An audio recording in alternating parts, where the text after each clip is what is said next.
No, no, no, no, no. Huwag nyo iboboto yan si Binay.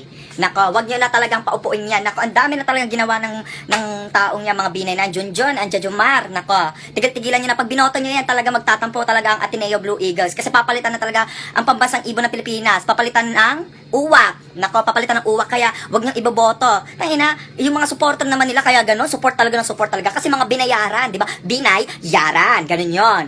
Kaya support talaga sila, talaga lumalaban talaga. Ibalik niyo si Binay, iupo niya po, ina nyo. Isang taon, isang dekada, isang 30th month pay, isang cake. Ay nako, speaking of cake, nako, pumunta ako dyan sa kwan. Totoo nga, nagbibigay talaga sila ng cake dyan sa kwan, sa Makati, no? Nagbibigay talaga sila ng cake talaga kapag birthday mo. Pero nung pumunta ako sa birthday ng classmate ko, di ba? Tinignan ko yung cake, pagbukas ko yung cake, ina, ang sarap, sabi ko. Nako, chocolate flavor talaga. Laki, sabi ko. Tapos nung tinitigan ko, tangina, nandun yung mukha ni Binay. Tangina yung cake na, ay, may mata, may ilong, may, ay, si Jejomar. Sabi ko, talagang kwan, wala pang kwan, yung pangalan pa nakalagay, yung my birthday, walang pangalan. Di ba, sang ka pa, di ba? Huwag niya iboboto, nako. Malulugi ang Goldilocks. Wala silang chocolate flavor. Kaya, ayun. Nako, yung kanila, ospital nila, magkano? Di ba? Magkano pinagawa nila doon? Yung City Hall nila, yung school nila, 'di ba? Magkano bilyon-bilyon? Ano yung nagtuturo sa school ninyo, Makati kwan? Sa Einstein? Ganon? Ganon? Sabi ko, anong mga libro nyo? Sabi ko, gold yung mga pahina. Tigil-tigilan nyo ako. Huwag nyo iboto. Ayan, kakanta na lang ako kasi na-stress na talaga ako, 'di ba? Para sa inyo to, Binay. Sige.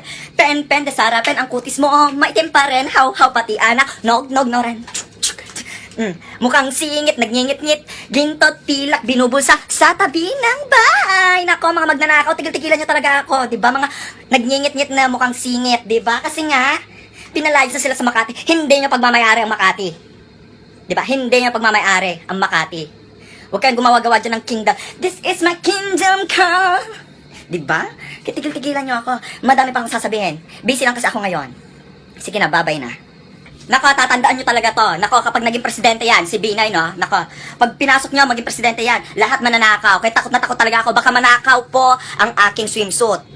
Manakaw po yung swimsuit ko. Yun po yung kinakatakot ko. Yung mga corona ko po, baka manakaw po. Ayun po.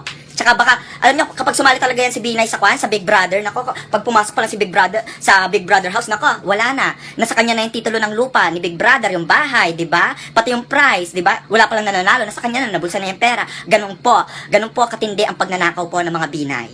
Hindi ako natatakot sa inyo. Yung mga pagmumukha nyo lang, doon lang ako talaga natatakot, nako. Hindi na ako matatakot. Ayan, nakikita ninyo yan, mga building na yan, Makati yan, di ba? Ang lalaki mga building. Mukha lang, mukhang asensado dahil sa mga building na yan. Pero hindi naman ang mga Binay ang nagpatayo niyan, di ba? Di ba? Mukha lang talaga na asensado sila. Pero madami pa rin naghihirap. Sinasabi ng mga Binay na madami na sila natulungan, ng mga mahihirap. Pero bakit pa rin may mga mahihirap, di ba? Bakit hindi nyo masagot? Bakit ganyan pa rin, di ba? Iba lang ang pinapayaman ninyo, mga Binay. Mga businessman lang talaga. Di ba? Mga president lang talaga ng mga building na yan, di ba? Kaya wag niyo akong wag niyo ako stylean, ginagamit niyo lang yung mga building na yan para ang tag dito? Aray, ang sakit.